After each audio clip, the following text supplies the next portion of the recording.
Hi. In this video, I'd like to explore both music and what it's like to be a musician, especially insofar as music can be a way of experiencing the divine. But first, a few preliminaries. I'll be basing this video on my own 40 years of personal experience as a rock guitarist, as well as an occasional dabbler in classical piano. Second, I should probably take a minute to describe what I mean by the divine. Basically, I'm referring to a certain kind of experience rather than a specifically theological construct. Consequently, the divine can take many forms, some of them very religious in nature, and others much more secular. In the religious sphere, the divine can refer to something like experiencing contact or communion with God, or maybe the blessing of salvation or redemption, or perhaps it can be like a very intimate form of prayer. In the secular arena, the divine can refer to something like experiencing the pulse of life itself, or witnessing the grand kaleidoscopic clockwork of the universe as a whole, or feeling the infinite electric current of transcendence as it arcs through us moment by moment. The great psychologist Abraham Maslow had a pretty handy way of talking about these kinds of experience. He called them peak experiences, and they're often an important part of our quest to fulfill our deepest potentials in life. So basically, this video will be about exploring how music can sometimes carry us into the passionate storm of peak experience, which I like to call the divine, and hence into the further reaches of life itself. But perhaps it's best to start all of this by noting that we musicians tend to be a somewhat eccentric lot, at least in my experience. In other words, we tend not to see things in completely conventional and orthodox ways. And maybe we have to be a little unorthodox to become musicians in the first place.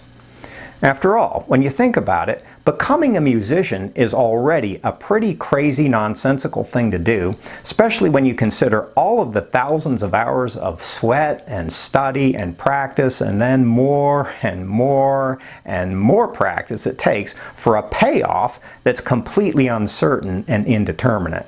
So, the question is, what could possibly compel a person to go through all of that? What vision? What dance of possibility could motivate that kind of sacrifice?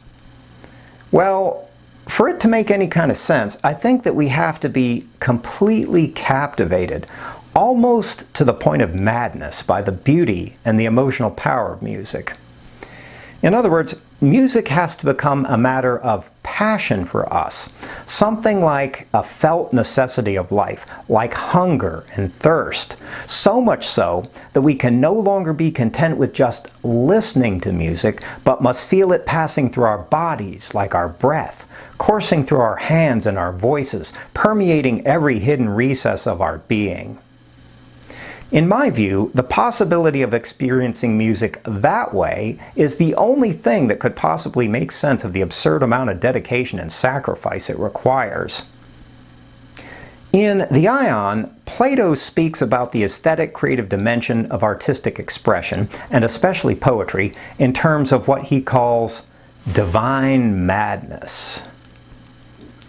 Madness is apropos here, first because of the fact that creating music requires an almost irrational passion for it, but it also requires exceeding the outer boundaries of the formulaic, of the tried and true.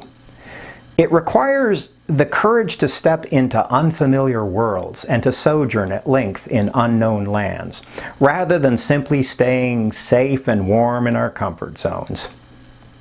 But what of the divine in Plato's idea of divine madness? Well, for the Greeks of antiquity, creative activity was governed by a collection of female deities called the Muses, which is where we get the word music in the first place. And each of the Muses held dominion over her own area of creative expression. For music, it was Euterpe. But my point is that the ancients saw music and creative activity more generally in terms of a kind of proximity to deities and the divine, an experience intense enough to carry us beyond the narrow confines of the mundane and predictable.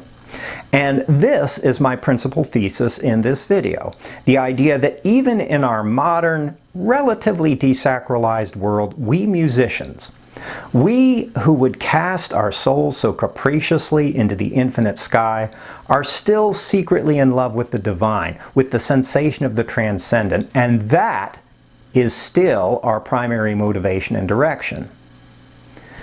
Of course, that doesn't make us different in principle from any other sort of artist, different from poets or sculptors, for instance, or even from people seeking transcendence through sexual experience, which in its own way is a form of creativity and divine madness.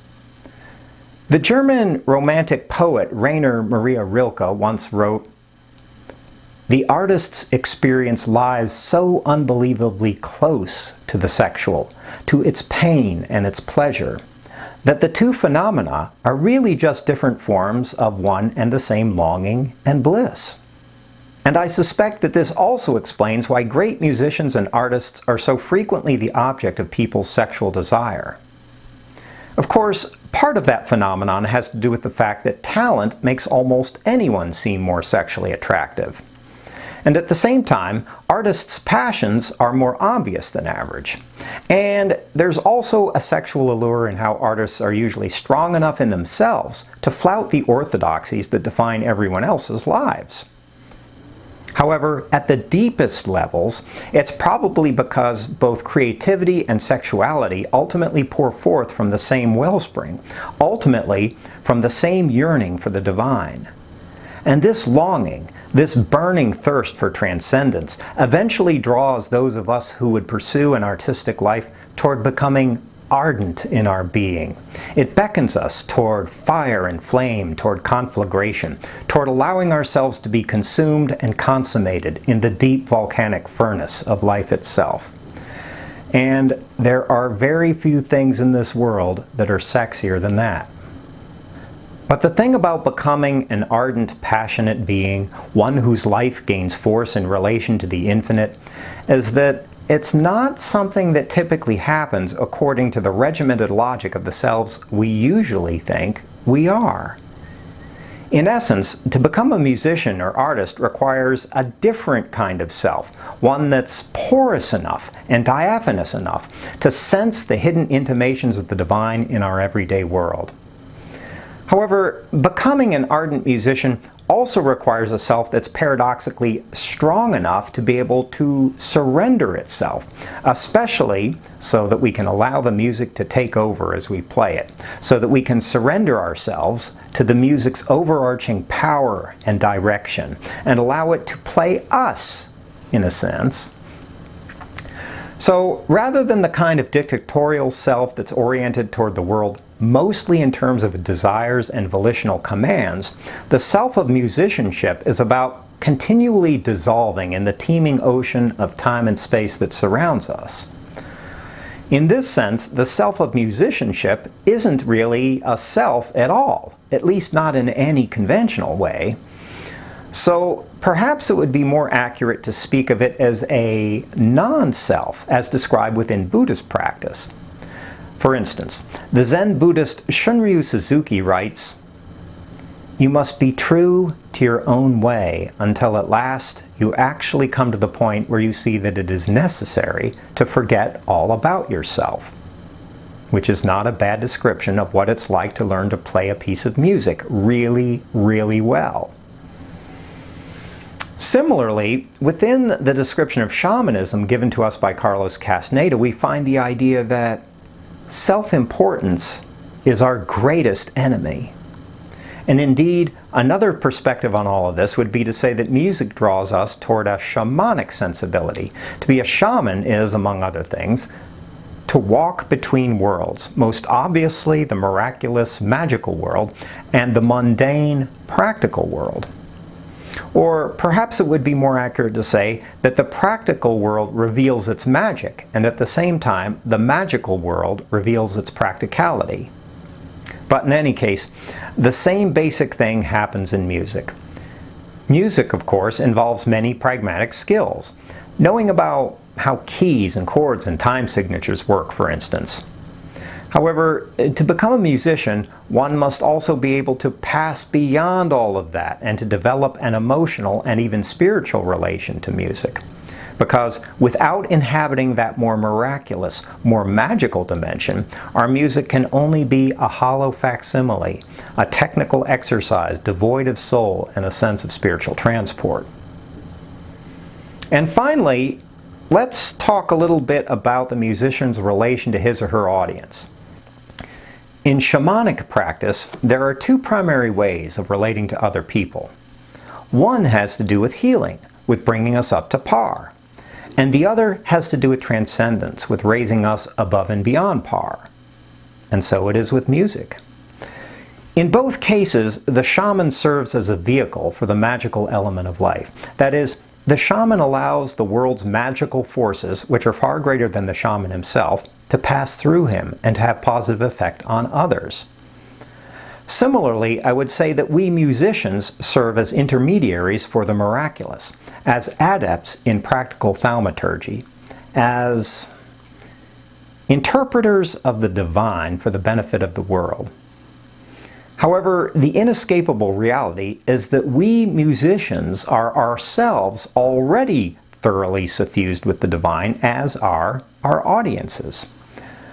The Judaic theologian Abraham Heschel once said that everything holds the secret. And well, isn't the same true of each of us, musicians and audience alike? So perhaps it would be more accurate to say that the hidden gift we offer our audiences is to make the divine seem more obvious and hence more accessible.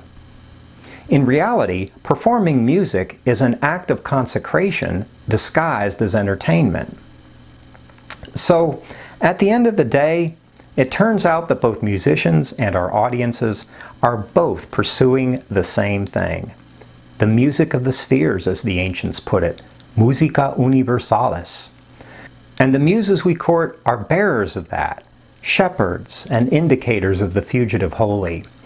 And as we gather together to consecrate our lives through sound, what's really happening is that we're all hoping that despite our very human fragility, we might be able to transcend the pettiness of our mundane lives, at least for a moment or two, and begin to whisper the secret names of God in God's own sublime language. And who knows, maybe eventually take wing like angels soaring in an incalculable sky, as we finally lay claim to the true depth of our luminous human birthright. Well, at least that's why I'm a musician, but I'd love to hear about what some of your reasons are. Okay, thanks for watching. Peace out.